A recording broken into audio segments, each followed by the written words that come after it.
Magandang hapon po sa inyong lahat. Ako po si Mark Prince Rojas at ang nabunot ko po ay dagdag buwis sa paggamit ng Netflix, Spotify at iba pang platforms.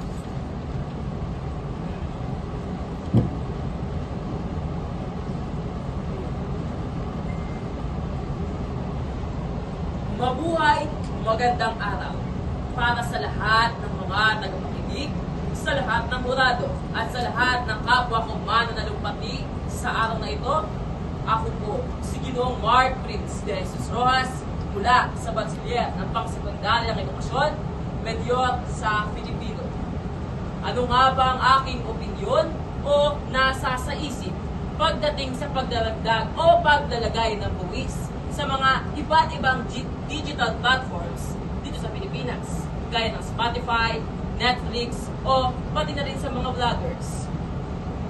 Para sa kapwa ko, Gen Z, o mga taong tumatangkilik sa ganitong mga digital platforms, ay libre, madaling makuha, madaling pakinggan, mapanood, o one click lang kung sasabihin natin. Pero kung lalagyan ito ng dagdag na buwis o pagbabayarin tayo, hindi lahat makakakuha. Hindi lahat matatango ang inaasam nating mga impormasyon sa mga digital platforms. Tayo po ngayon ay nasa 21st century na. Lahat ay isinasabay na sa pagbabago ng teknolohiya. Hindi natin maiiwasan na hindi gumamit ng iba't ibang teknolohiya pagdating lalo tigit sa ating pag-aaral at trabaho. Kung dadagdagan ito ng buwis, mayroong makakukuha, pero hindi lahat magagamit. Para sa akin, bilang isang estudyante, hindi po ako sumasang-ayon sa paglalagay ng buwis sa iba't ibang digital platforms dito sa Pilipinas. Dahil ito po ay may malaking ambag para sa pag-aaral ng mga makabagong estudyante sa panahon natin ngayon. Kumbaga, madaling gamitin at kadalasang ginagamit, ngunit kailangan ba itong samantalahin ng gobyerno o ng kung sino mang departamento sa pamahalaan upang magkaroon ng mas malaking pondo para lamang sa pansariling kagustuhan. Ngayon, para sa lahat ng naririto na gumagamit ng mga digital platforms, marahil lahat tayo ay may kani-kaniyang tinatangkilik na mga plataforma. Maging ito ay patugtog, video, pakikinig, pagbabasa ng iba't ibang mga kwento o kanta sa loob ng isang digital platforms. Isang katanungan lamang. Nagbayad na ba kayo ng premium access para sa YouTube? Nagbayad na ba kayo ng premium access para sa Canva o sa CapCut?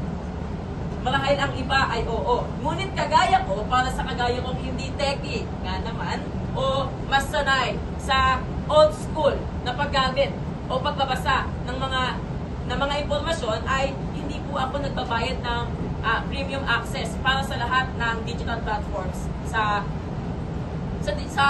makabagong teknolohiya. Bakit? Dahil una, hindi naman ako dito bumabase palagi. Babase lamang ako dito kapag kinakailangan ko sa pag-aaral.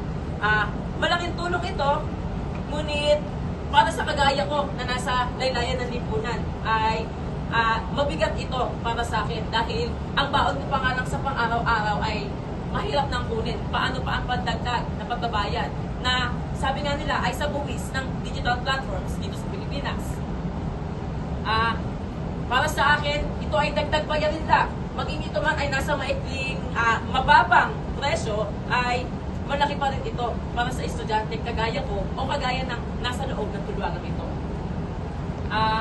Ngayon, hindi ko tinatapos ang aking talumpati para lamang ipaglaban na na ako'y tumututol sa pagdadagdag ng buwis ng digital platform sa Pilipinas. Ngunit nais ko sana kayong isama para sa pagbabago na isinisigaw natin ng bawat isang estudyante o ng bawat isang mag-aaral, na hindi lang sana matapos sa isang patimpalak ang ating ipinaglalaban. Dahil kung hindi ngayon, kailan? At kung hindi tayo, sino Nawa ay magsilbi itong mitya at paalaala na hindi lang sa isang pagdiriwang o isang kompetisyon natatapos ang isinisigaw. Kagaya na nga ng tema na sigwa, tayo, nais ko ay magsilbing isang malakas na bagyo para sa inaasam nating pagbabago.